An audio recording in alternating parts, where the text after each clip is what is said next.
Assalamu Walaikum. Hello friends, how are you? Welcome back to my another video. In this video, I am going to show you how to edit document size in Adobe InDesign. Let's get started. At first, you have to open your InDesign software. Now you want to edit the document size.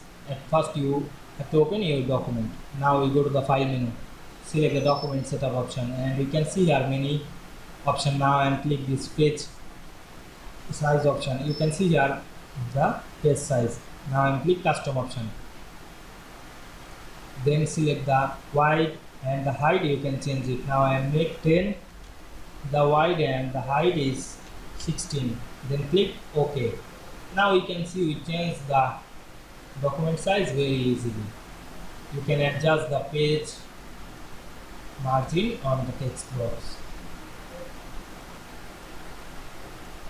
Now we can see we edit the document size very easily. I hope you enjoyed my video. Please like, comment, share and subscribe my channel. Thanks for watching.